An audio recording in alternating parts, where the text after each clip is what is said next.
Hi guys, it's me, Becca, from It's Beck's View. I kind of wanted to jump on here really quick to share some thoughts from today.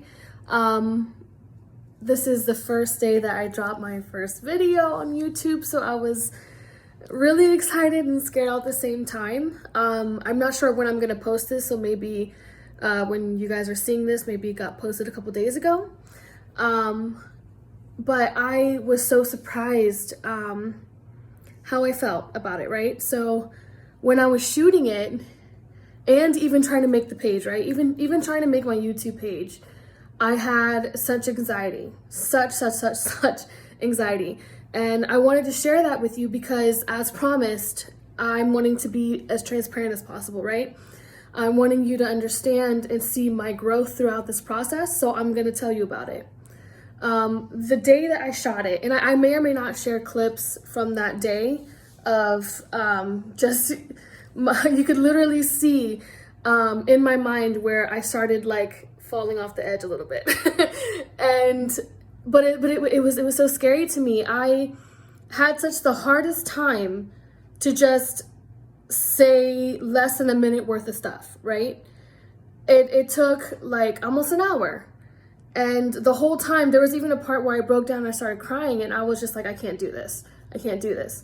And there was so many times that I'm so grateful for my partner, Isaiah, for having my back and being there for me, and, you know, all the pep talks that he gives me and stuff. And even when I went to set up my YouTube page, I almost was like, maybe I shouldn't do this because I couldn't figure out what to put in my bio, right? In my bio. And I was like this close to being like, I can't do this right now. I can't do this. I'm not ready for this. Maybe I should wait, right? And I had to stop myself, and I had to be like, it's one thing.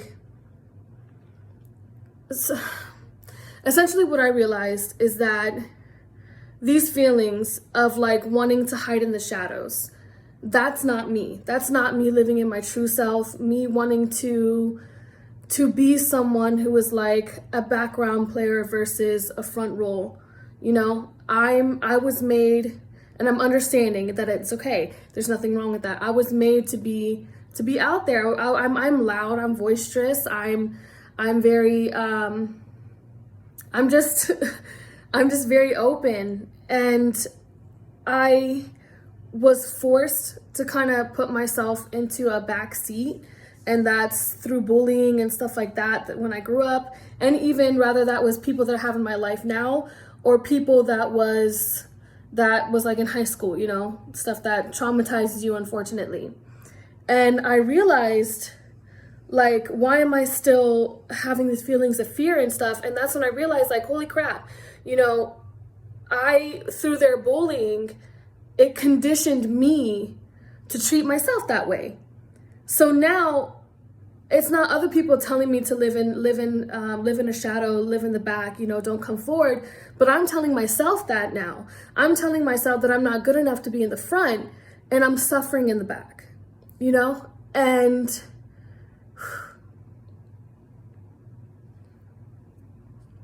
sorry.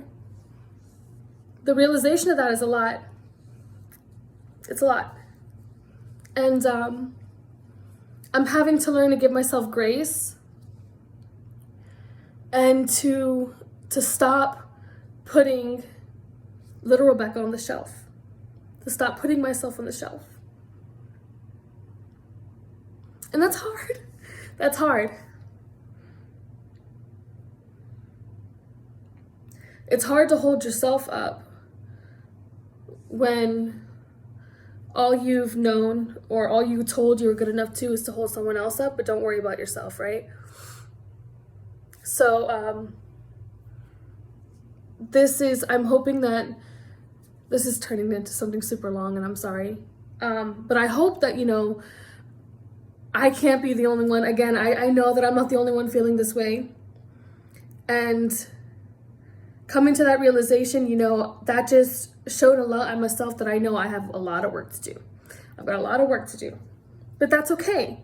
That's the beauty of this. That's the point of this. Is that yeah, I do have a lot of work to do, and I'm gonna do it. I'm gonna do it. I'm not gonna give up on myself anymore. I'm choosing to show up for Rebecca. I'm choosing to show up for women and men like me, right? So it's a conscious decision. And every day, I have to be okay with choosing myself. And so I just wanted to, I'm sorry I'm like crying at this point, but I just wanted to share that as an encouragement. And I hope that this, you know, touches somebody, or somebody can relate and be like, yeah, you know what, that's me. I was never meant to be a second tier person, or a behind the scenes person, or a, what is it called? I forgot what, an extra, like an extra in a movie, when you're supposed to be the main star. And that's okay. And that's okay. Stop apologizing for being who you're supposed to be. For being who you're supposed to be. If you're making someone uncomfortable, that's on them, that's not you. And I'm saying this to myself as well. It's not me, it's that person that has a problem with it. And I have to be okay with that. Not everyone is gonna be like me. Not everyone's gonna look at me and understand or accept me, and that's okay. I have to accept that. I have to be okay with that, because I have to respect their journey. And that's not bashing on them either. If that's their journey, that's their journey. That's who they are. And there's nothing wrong with that. But I have to understand that you can't let everybody into your life, and you can't let everybody into your circle, because some people are just not meant to be there. And that's okay. You guys have a great day. Sorry for the super long rant. I swear it's supposed to be like 2 minutes, but now we're pushing at 7, but it's okay. I'll probably cut this up, and we'll see what happens. Thank you. Love you guys.